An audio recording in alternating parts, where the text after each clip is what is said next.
Hey everyone, it's your girl Michaela, and you all have often heard me talk about these amazing women who have kind of placed themselves or been dropped into my life and how it's impacted me in a very positive way. And so, because of that experience, I've really kind of felt the calling to be that way for others. And so, this particular show that you're about to watch, it features Diondra, who is one of my adopted little sisters, as I call her.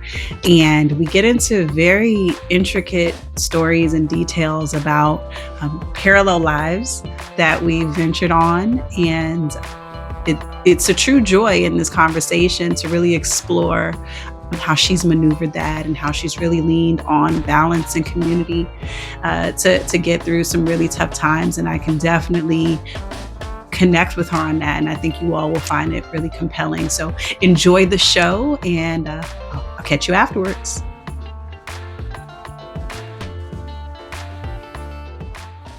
Welcome to Live, Learn, and Exercise. It's your girl, Michaela, and I am back with one of my faves. I know I tell all of my friends they're my faves, but this is really one of my faves. Shush, don't tell anybody, D. But this is one of my faves, Diondra, aka the baddest. She's one of my favorites, seriously. So I'm not going to introduce her. I'm going to let her introduce herself. Tell the people who you are, Diondra. Hi, I'm Diondra Hicks. I am originally from Atlanta, Georgia, East Side, Shawty. Okay. Um, I I mean, I'll get specific. I went to North Atlanta High School in Atlanta, and I then went on to attend Georgetown University. Whoop whoop. Yes, Hoya Saxa, Hoya Blacksa.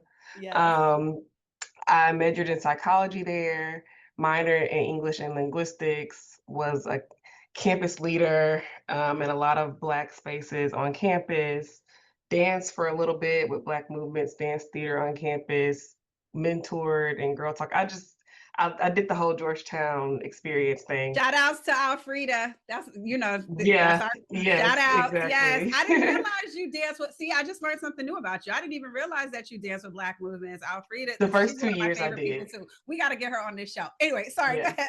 the first 2 years I did. Um, Yeah, so Georgetown was great. I have always known since I was about 8 years old that I wanted to be a lawyer. Mm, I've kinda always known that I wanted to do law for children.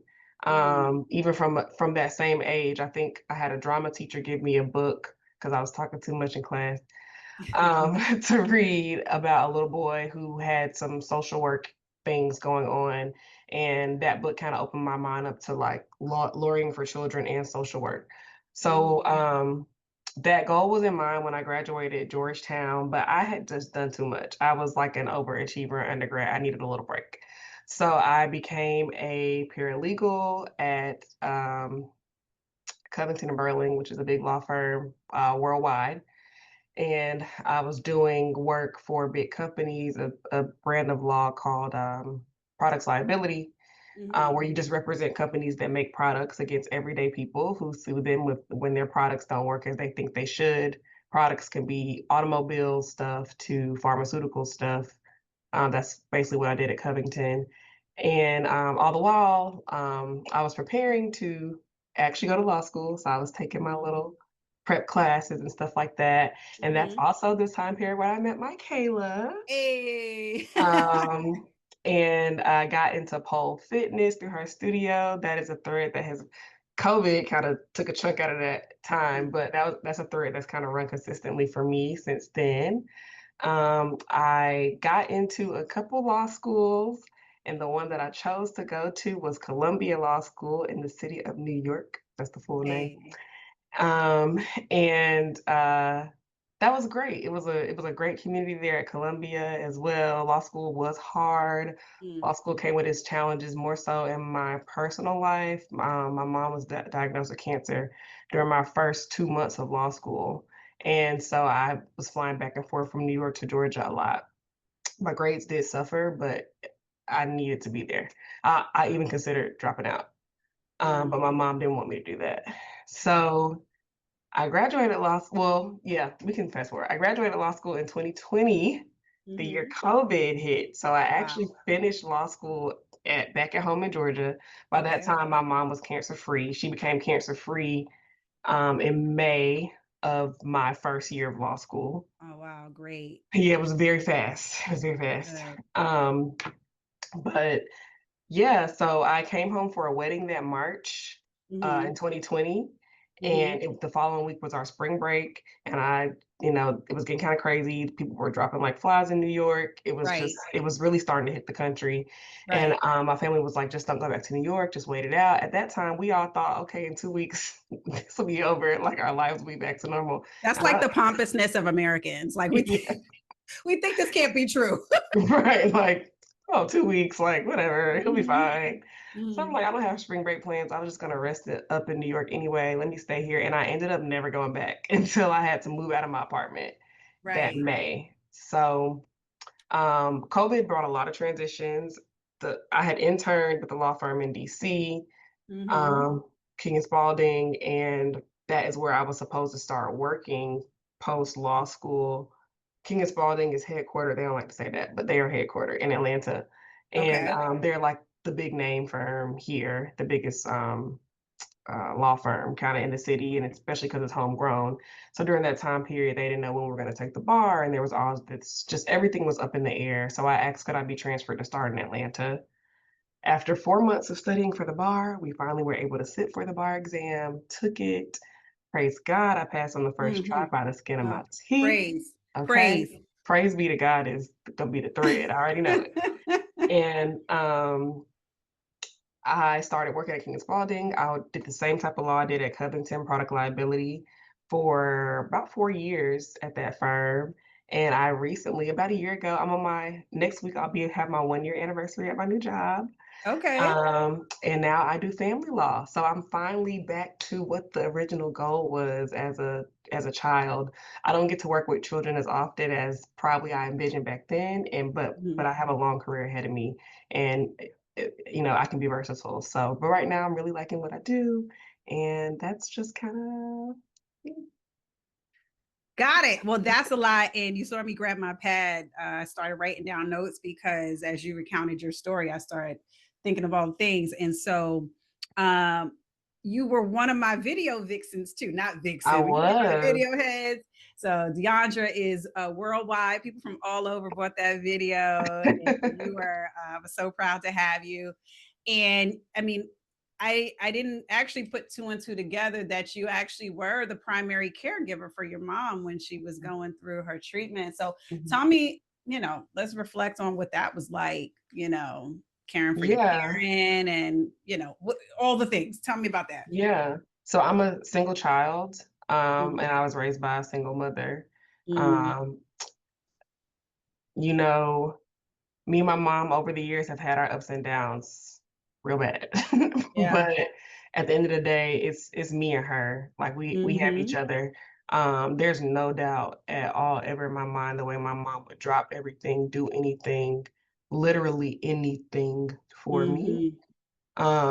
And so when she called me and told me that she had cancer, breast cancer, um, I kinda really broke. I really broke. I was Mm, standing outside the law school when I got that phone call and, went to a park that was nearby, and there were, like, some steps where you actually walk down into the park, and I was crying so bad that, like, police mm, approached me and asked, like, "Hey, are you okay? You're not about to do mm, something to yourself, are you?" mm, Luckily, I had already started developing good friendships in law school, and I called a friend who I had just heard in passing mention that her mom, was a cancer survivor, mm-hmm. and I went to her, and she is still, like, one of my closest friends to this day. And so it was the community there at Columbia that kinda got me through those moments, but also, just like I said, I thought about leaving school, but my mom was like, "No, you're not doing that." My mom didn't even like that I waited 2 years and worked to go to Right. law school. She was like, "You Right. need to go ahead and go through," and I She was she like, was "Mom." still her, even though she was going through, she was still her. Yeah. So, yeah, I did fly back and forth often. I would say probably, like, once a month. my mom has a sister that lives about 2 hours away from Atlanta who's a nurse. So there was someone remotely close to her and knowledgeable, in the health field to help, support her and hold her hand. My mom also, had friends and a network around her, and she joined a breast cancer support group, so she did develop a network of people who could support her, sit with her through treatments in my absence. My dad, even though they had been divorced since I was 2 years old, also showed up for her in that time period too. So she Mm. did have family and support system around her. Um, and I just wanted to be there as much as possible. Her mastectomies were performed during my finals period, and Wow. okay, so what? I'm gonna have to miss this test. I did have a teacher that was not I so have one of nice those. I have one of those. Yeah, where it was like, about it. listen, life is life. Deal with it. Go talk to your Yeah, academic advisor if you need accommodation. Otherwise, get that thing on time. I have one of those. yeah, so I just had to take that where it was. I mean, I didn't do horribly, but on the scale of me having been like a straight A student for most of my Mm-hmm. life, and in law school, that's just kind of impossible anyway if you're not like Yeah. just brainiacked out. But Right. um, it at the end of the day, I knew that God had got me into a great school. Like Columbia was either 4 or 5 at the time in the country, and I was not gonna have a problem getting a job. Like at the end of the day, I was gonna be able to do what I needed to do, and it was more important for me to show up for my mom than to, I don't know, be present. That sounds kind of crazy, be present at school, but you just got to have priorities in life. And so it was a lot. It was just a lot of pulling on all those different support networks that I talked about. Yeah. Yeah, I mean, when we connected on this, I remember feeling like a sense of guilt, like, okay, this is like my sister. And clearly we had some parallel tracks and parallel stories, both being caregivers. I'm not an only child, but there were many times where I felt like an only child. Mhm, And this idea of caring for someone who has been pretty much your pillar of strength your whole life. mhm, And like for me, you didn't really go into this, but I could imagine that it is a hard thing seeing the vulnerability and the weakness in somebody who has always been a source of strength. Like for me, it wasn't the idea of seeing my parent weak. I kept tapping into his psyche. And mm, though like sickness and death are easy concepts for me to understand, what made and continues to make me sad these days is like, what was he thinking? Was he scared? He must have been scared. He must mhm, have just been like felt helpless. And mhm, that's what brings me sadness now, like or like your mom, my father had somebody that was there for them. By no means was that relationship perfect, just because it is a unique experience to be fighting for somebody's life. yeah, Essentially, it is a yeah, unique experience, especially when you're carrying the burden of that. Like for my mhm, father, he carried the like it was happening to him, but he didn't carry the burden of the care, if that mhm, makes mhm. sense. Yeah, for sure. So that was an emotional thing. It actually put sort of relationships for me into perspective. And Mm, I'll be 45 in January, and it made me start thinking. I have 2 children, yes, but when I start picking a partner, like I need to pick a partner that can be as competent for me if that ever yeah, happened to me as I was for my dad. Like it yeah, literally had me thinking, if I wasn't here for my father, then what? yeah. And one of the reasons that I had my children actively involved in his caretaking was to even expose them to that and try to shift their brain and their consciousness from being receivers to givers and being ride or die. Mhm, But it did make me think about that in partnership. Like, am I currently with somebody that would do this for me? No. Okay, I need to get somebody to do this for me. okay. All those Yeah. things. It was a lot of emotions, but that was one of the emotions. Yeah. But yeah, like that caregiver. And then you talked about, sort of a checkered, or not a checkered past with you and your mom, but uh that mother-daughter dynamic is That mother-daughter dynamic is gonna creep up on every mother-daughter pair that ever is at some point. Some people have it more sweet, but yeah. it's a very real dynamic. We're both headstrong women. Mm. I'm a Virgo. My mom was a Capricorn. So That's me we, and my dad. My dad's was a Virgo, and I'm a Capricorn. yeah. So we have our opinions. We feel them strongly. When we disagree, we disagree, and we've had to learn how to disagree respectfully, both of Right, us. right. Um, And but, at the end of the day, like you said, that's my mom. Like, my mom made so many sacrifices for me growing Mhm, up. I mean, mhm. it didn't take me becoming an adult to realize how hard I grew up, how she really did struggle to make ends meet, but Mhm. there was always a roof over our head. And, Right. like, it didn't take much for me to realize that she was really stressed, that she was working 2 jobs, more than that at sometimes. Um, and just recognize that there are some people that have parents that maybe didn't have the same struggle, but maybe didn't know that they were loved as much as I knew that I was loved, you know? Right. So, Right. yeah, it was a hard thing. I mean, she was scared, to go back to what your dad, was feeling. She, during that time, started drafting up all her, like, final paperwork, will and testament, Mhm. director of healthcare, decision maker, type of things. Um, and yeah, I mean, one of those visits when I came home was, that was the session for that, to have her, me, my aunt, notaries, witnesses, Yeah. all that kind of stuff there. Yeah. And I, for the most part, I probably cried a little bit with her, but I Mhm. really didn't show much emotion. I think in my family in general, people don't know me to be very emotional unless, when it gets heavy, one person might get that, Mhm. that Mhm. might get that vulnerability or whatever. And it was during that time period, like it was the first time that my dad ever really saw me break down and cry.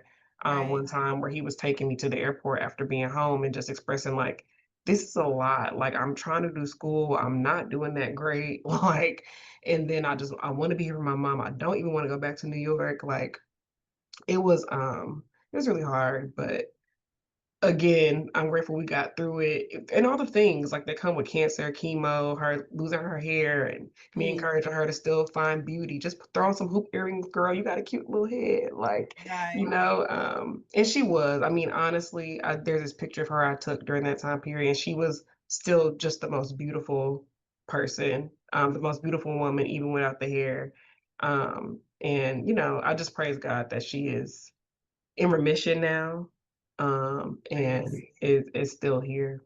Yeah. Well, again, I'm really, I really regret that, mom went through that, and that, you went through that indirectly. And I'm sure you did her very, very proud in the way you carried yourself and held her down. And you didn't do this for this reason, but, that karma and that blessing will come back around if you ever need it, because you put that energy out.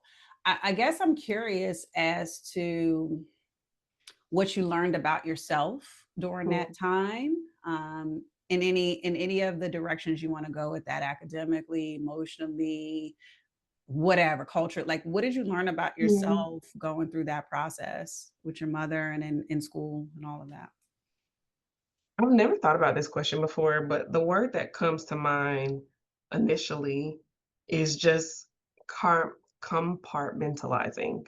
Mm. Um, I need to show up and be fully present where I'm at, and I'm not saying I perfected this either. This is I'm probably a lot better at it now than I was back then or even a year or so ago. But, Right. to show up and be present, where I am and give all that I can to the space that I'm in at that moment, and then reserve space for the other things that life brings your way. I mean, I think that when I think back on that time period, that is definitely what I was doing, trying to be fully present and show up at school, trying to be when I was with my mom or on the phone with my mom or a family member. My aunt, I talked to her a lot during that time, just trying to make sense of what the doctors were saying, being fully present in those moments as well. Um, I was in a relationship at the time, so like having to try to make time for that and be fully, I was on the go a lot Mm, because my partner did not live in New York either. yeah. So it was just trying to be fully present. I learned that like I can take on more than I think, which I don't know if that's great or not. I mean, God can do all things and strengthens me Mhm. through all things, but um, to this day, I look at my calendar and I'm like, how did we get here? Right. Why do you have so much stuff on your calendar? Because I'm a calendar girl. I put everything on my calendar. Yesterday, I needed to go to the post office, get my emissions checked, and go to the cleaners, and all those things were on my calendar. Because if they're not, I'm gonna forget. Yeah, calendars and task lists. I live by them. I Yeah. need, and you know what? It's gotten so bad that in some cases, even items on my calendar and my task list need to be supported by an alarm, a phone Hmm. alarm. It's getting bad, girl. It's too many It's tabs. going to It's too get many worse because I'm tabs. a lot older than you. It's going to get It's worse. crazy. I'm like, my career coach is like, you got to find ways to dial back, and I'm looking at the calendar like, really can't cut that. Really can't cut that. Really, it's Right. just, yeah, Well, you talked about it's what I heard you say is that you learned that you compartmentalizing is a coping mechanism Mhm, and that you were highly efficient at it when you mhm, needed to be, such that mhm. when you did end up, in school, you were as you gave 100% of your 70%. That's they when I played field hockey, Yeah, my coach used to tell, if you're not feeling your 100%, give me 100% of your 70%. Give me yeah, 100%. Um, you study psychology. mhm, So you understand that there is an immense amount of emotional labor that comes with having to do that and actually doing that. You mhm, understand that, mhm, right? mhm. Because how can you be fully present in your academics when something so traumatic and so life altering is happening? Mhm, mhm. And so all the things, people, resources you had to pull from had to make you weaker in other respects. As you think on that period and you think of the aftermath of successfully pushing through, Mhm. if you're willing to talk about that, what were some of the things that you had to, or some of the aspects of yourself that you had to replenish and refuel after pushing you and your mother through that? Because you had to deplete yourself of a lot of stuff just to get through. Mhm. We getting deep, I don't girl. I don't know how to answer that. I really don't. I don't know that I did a lot of replenishing. Mm, Um, I I still tried to show up for everybody and do mm, everything. Before I went to law school, me and my college girlfriends used to go on birthday trips for their birthdays. yeah, Every year, I still went to every trip, even though the law school was a lot and it felt very stupid sometimes to be doing right. that. Um, I I still I don't know, did all of the things I'm talking about. Like my partner that lived in DC, we would see each other at least twice a month, every other weekend. Most of the times it was me traveling down to DC by bus, not fun. Right, So like that was time. right, I was building relationships in law school. Praise God for those relationships. Those are right. still some of my closest friends. But Praise. that socialization takes time. Yeah. I'm the type of student that needs to read it and write it in my own words for me to get it. That type of learning takes time. I really couldn't do it like that, honestly. Mhm. I tried to that whole first year, I really did try to do it that way, and then I had to give in and do what we call, in law school, go to the outline banks, which is somebody else's work product from that same professor, same course, flip it, edit it and make it more your own. Mhm. I did that because I had to, but was it an Mhm. effective method for me to really learn and retain the information? No, not really. Right. Right. Um, Just all the things. I still was a leader in law school. So I was Mm, on BALSA, Black Law Students Association board. And I still had to make time for that. Like, I mhm, don't know that I ever replenished. I'm be honest here. I won't get into specifics, but I think I turned to some poor habits mhm, um that made me feel better in the mhm, moment. mhm. But honestly, create a stronghold on me for a really long time that I Yeah, have only recently been able to break. that's really Um, real. yeah, That's really real. yeah. And so every time we talk, I just it reiterates for me just how similar we are. And I think that was one of the things that drew me to you when I first met you over a decade ago, Mhm, was that here's this stoic, beautiful, fit, passionate young woman. By no accident, we attended the same college, know some of the same people. I also, attended Georgetown with the goal of going to law school. You did it. I pivoted. As you're telling this your story, and as you're like kind of digging to answer my questions, like what I'm drawn to tell you is that what you have done and accomplished is admirable, but it is not sustainable. mhm, Okay. yeah, So that you have gone through this traumatic experience, and the aftermath of that now for entering 6 years, if it started in 2020, and you have not taken the well, opportunity. it would have started in 17 Okay. So because now I graduated in add 2020. 3 years to that, Yeah. that you have not stopped and taken the opportunity to either feed yourself, or be fueled or fed by someone else. um, as your big sister, it makes me want to like come give you a hug, Mhm, because and I talked about this in the episode, I think it was 3 and 4, when we talked about the gift and curse of being strong Black women. mhm, um, there are so many gifts to mm, being who we are and living and moving the way we move. Okay, it's mhm, a lot of goodness that comes with that. One of the biggest drawbacks to that, as strong Black women, as caregivers, as go-getters, is that we're the first to go.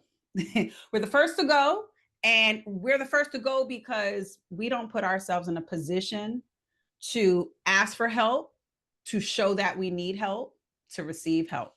mhm, We're being strong. We enter all spaces as strong. Like for me, when I'm angry, I come off as strong. When I'm sad, I come off as strong. When I'm mhm, weak, I come off as strong. yeah, So how do I even know when I need help? And definitely, how does my partner know? How does my family know? And so it's like, you're too strong to be weak. yeah. I will And say that I did start going to therapy in that time period, so okay, I now we're so talking. yeah, I left that out. Okay, So, that's a big one. yeah, I feel a little bit better now. yeah, I did have that. Because you have me over here like, I'm gonna have to get on the goddamn plane, go down to the ATL like tomorrow. Okay, so that's excellent. I started up therapy, in the height of what I was going through, and it was life changing for me. Mhm, But yeah, I so on a sort of same tip but different subject. This was one of the reasons that I closed the P spot down, and like no one really mhm, got it, but this it's mhm. on the same tip. Yeah, So after running the P spot, developing it, and remember, the P spot preceded like social media. So that business was literally grown from scratch and mhm, blood, sweat, tears. And over the course of that 12 years that we were building the P Spot fitness studio, there was a lot of giving into things, pouring into things, acquiring responsibilities, acquiring employees, and acquiring properties, acquiring time, acquiring money, all of that stuff. mhm, And in that 12-year period, I was not actively or proactively relinquishing things. Even responsibility. So I tell Mhm. people this all the time. I feel like I ran a really great business. But one of my biggest shortcomings as a business owner was that I did not successfully replicate myself, such that when Mm, all the things started actually slowing me down, and when yeah, I was just in the mood to like focus on being a parent and not missing those moments with my children, I couldn't pivot without the business suffering. And I had worked too hard to see my business suffer. So I was like, all right, well, I just gotta, I gotta put, take a beat. yeah. And so it's this idea of pouring, pouring, pouring, but not relinquishing, relinquishing, relinquishing. And Mhm. that's what I mean. So you have added a lot to your plate. You are doing so many things. Um, how do we balance that out? And so you don't have to have the answer for that, but I want you to think about that because it's not sustainable. Not, and you Yeah, know that because I know that. your philosophy man, you know this. So, but I'm a trainer. Sometimes I Yeah. need to be trained. No, I I know need it's not. That's why I somebody say to I look say, at. drop down and give me 10, because I might not do it on my own, So, I know it's not. That's why I say I look at my calendar sometimes and I'm like, how do we get here? Like, I'm a lot better with like saying no to outings and like social things and trips. And it took a lot to get to the point where I would say no to trips because I felt like it would just be so disappointing and devastating. And honestly, it did have that impact. I really did disappoint some folks and they really did think twice about whether they how they felt about me as a friend. It's true. right, But you know, I feel like I'm on a track right now where I'm like saying no to trips for like the next year because I have some goals that I need to reach financially. And I don't have it. So I am getting better with that a lot. good, But the time period that we're talking about definitely precedes where I am right now. And right right. now I'm in a very different place than where I was 5 years ago. And then on top of that, 5 years before that. So it's just different. Yeah, and I want to talk about this transition and this shift that you're making, because we talked about it a little bit before we went on air. This Mhm, I like shifts come with an unfreezing and a freezing, mhm, and unfreezing or removal of layers and sort of like a shedding of skin sometimes costs us people. It sometimes costs us um, thought processes and aspects of who we are, and property and things like that. So in thinking of the shifts that you're making, i want mhm, to i want to dive into what are the resources that you're surrounding yourself with, what are the things that aid and support this shift, mhm, right? Because yes, you have a strong internal locus of control. You make things happen, but we can only make things happen when there's a climate for mhm, shift. No matter mhm, how passionate we are about the shifts we want to make, if we're still surrounding ourselves with the same people, in the same relationships, wearing the same clothes, living the same lifestyle, doing the same things, no matter what we want to do, that climate is not fertile ground for the shift that we want to make. So, yeah, I want you to kind of think about what accompanying your shift, if you can, yeah, and share that with me. I know 100% what the Oh, shift is okay. due to. Okay. Over the past 2 years, my faith in God has just Mm, deepened so, so, so, so much. I've mm, always had you know, background in church. I attended church with my mom and my grandparents, growing up. I chose salvation for myself at 9 years old. So I've always had a connection. Um, But and at Georgetown, I went to church. I did go to church, mm. in the chapel. Okay. But after graduating college, I tried to find a church home. I will say I didn't try that hard, Hmm. and I just didn't. I didn't go to church for a very, very long time. And it's not like those principles left me, but I was very much just in the world, just out here, Right. just I wasn't a hot girl and whatever people might think of that, sexually, or I wasn't like out in the streets like that, but I was outside. Okay. Outside. I was See, out, I that's was that's outside. that locus of control I'm talking about. You like, oh hell no, I'm about to happen to the world. Yeah, I was The outside. world ain't happening to Even me. though that's not my personality by default, because even when I was outside, most times I would find a corner and sit there and be quiet and just look and Aw. observe. But those were just the type of environments that I was in. Um, and nothing wrong with that. But I found that when that time period that we just talked about, law school, my mom being sick, post law school being hard or whatever, that was hard. But the hole that I just got out of like a year and a half ago was the deepest hole that I've ever been in life.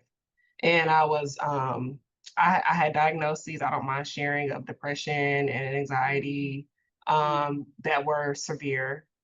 mm, Um, and there were several days where I just did not want to be here. It was just bad. I was in a really, really bad relationship. My friendships were falling apart. mm, And my relationship with my mom was hit a low, all-time mm, low.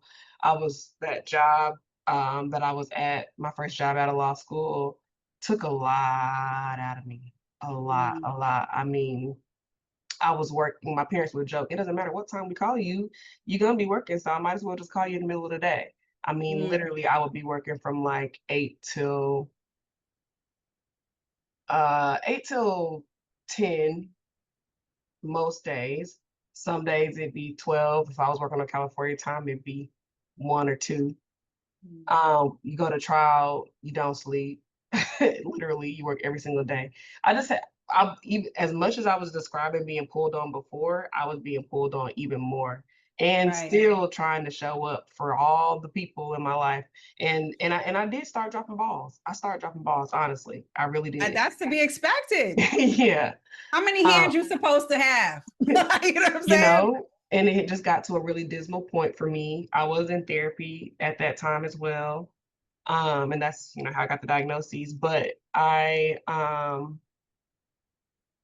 it just came to me that like the opposite of depression is gratefulness. And Mm, so it started with me just finding sermons on YouTube from different pastors that I would tune in and watch. I had journals, I would take notes. Um, and a series of things just kind of happened. I when I was able to like travel out of town for one of those friends' birthdays, I visited one of the churches that I used to watch on YouTube. Eventually I found my church home here in Atlanta, Change Church, which took a little bit of convincing because the pastor is very theatric, but yeah, isn't that a distraction? it's It a was always a distraction for me, and this is kind of why I left the church a long time ago because I was like, I just want the word and I want the story and I want it to hit me in a special way. yeah. And I am getting distracted by the 3 or 4 choir. And this is no shade to some of the dynamic churches. And we have a lot of great ones in DC. But I guess my learning style, I've never been diagnosed with ADHD, but I think I have some of it. I'm Hmm. easily distracted. And I was like, we got 2, 3 choirs, we got about 5 life, like story size, building size TVs. It's a Hmm. lot going on. And all I want is to hear a story that resonates with me that I can take a lesson from. And many years ago, I kind of detached from my church. And I mean, I'm a Lutheran, so I feel like I don't need a conduit to God. I don't need a middleman. But there is some solace in just being in a space of worship, totally immersed in like kindred energies that are all kind of searching and seeking for the same hug, that Hmm. you're getting. So I'm sorry to cut you off, but that resonated No. with me because I was like, it's too much. Yeah, it was something to get over at first. And honestly, like Pastor still he's been in Atlanta for 2 years now, but the church has grown so tremendously. He Mhm. jokes like he's still dating us and we still dating him. We still getting to know each Right. other. But honestly, the word is so good. The people in the church are so good. That it being a part of that church has like changed my life Mm, for the extreme better. And while as a newcomer to the space, it felt theatrical. There are a lot of aspects of it that I can appreciate now.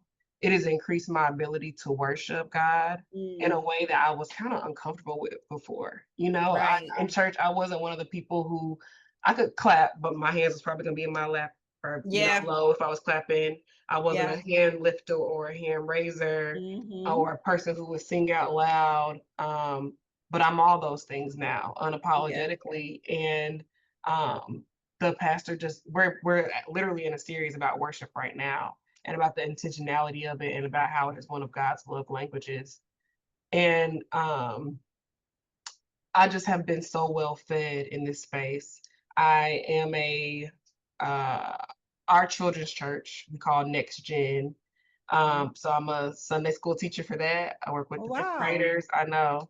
And girl, I didn't even know what I was signing up for when I did it. I just thought Right. I'd be I'm around with the like, that's kids. a twist. I didn't Yeah. really even know what was really I don't know how God tricked me into that or how I was so naive to not know, but I think God just knows where he wants to use you. Right. Because I think if I would have known that it was involved as it kind of can be, I don't know Mm, if I would have signed up for it, even though I had a desire to work in ministry with the children. I don't know what I thought I was right. signing up for, but Right. I rolled into it, I did it, and it's just been wonderful. Like, I have Mm. relationship with the children now, even some who are not in my class or in 5th grade, some that just see me every time we do group praise and worship, just, like, come to me. It's just, oh my gosh, just warms my heart. Yeah. And I also am in the choir there now too. So those are a couple of Yeah. the I things where forgot I'm you like, do sing. I I do. remember.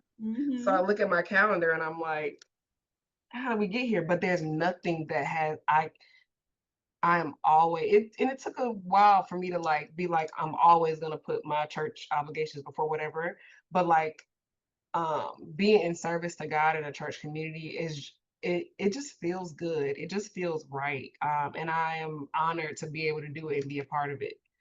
So Um, you that w forgot then this is another thing you're doing to replenish then. So we Yeah, got therapy and yeah, then your, renewed presence and your mhm, renewed efforts in the church. mhm, In my last episode, I talked to Lisa about how scientifically we retain 5% of what we hear. mhm, We retain another 10% of what we hear and write down, and we retain up to 95% of the things that we hear, write, and then say or teach to others. mhm, And so, yeah, you are totally wrapped in mhm, the blessings and the lessons and the teachings, the energy that you're experiencing from your, renewed relationship in the church. mhm, And that's codified by the fact that you are teaching, yeah. right? You're not I've just learned so receiving. much being a Sunday school teacher. I've Yes. learned So so this much. is this is replenishing. This is Yeah. this is one of the major things. So I'm glad we're talking about this. Yeah, it's the number one thing. It's Mm. literally the number one thing. I mean, God is so good. Yeah, we're just wrapping up part one. Of course, part two is coming shortly after, and Diondra and I, start to get fun and talk about some relationship topics and some other fun girly things. But some key takeaways from this past conversation is this idea that life is going to life, right? Things are going to happen both in our control and out of control. And what I took from our conversation is just having that intention and that commitment toward the climate of change, right? Like understanding that change and transitions happen. And so, really surrounding yourself with the right mindset, the right people, and leaning into the right sources to help you maneuver that change in a healthy way. And Diondra talked about seeking balance and leaning into community and, in some respects, spirituality as one of her key sources of power. I threw in there this idea of replenishing oneself. And you know how on the airplane they tell you if you're with a child to put your own mask on first. Sometimes as leaders or as caregivers or whomever, we really do need to have a focus on putting our own mask or cloaking ourselves in healthy thoughts and the things that help revitalize us before we can be who we need to be for others and for situations. And so those were some of the things that really came to the surface for me in my discussion with Diondra. We have more to discuss. Like I said, we get into some dynamics of dating and some self-discovery that happens for, go-getter professionals who don't always have the time to slowly look and slowly receive and slowly give and all that. So tune in to part 2 of this show coming up next. And as always, I want you to share, like, subscribe, all the things. Support this channel, support my amazing group of friends as they come on this show and spill their guts just off the love of me, which I'm so appreciative of. And of course, last but not least, let's just cover this legal jargon and get it going. This podcast is presented solely for educational and entertainment purposes. The views expressed by guests are their own and do not necessarily reflect those of the host or affiliate content providers. The information shared is not intended to be a substitute for professional advice, including but not limited to medical, psychological, or coaching services. Listeners are encouraged to consult with their qualified practitioners for guidance tailored to their personal needs and circumstances.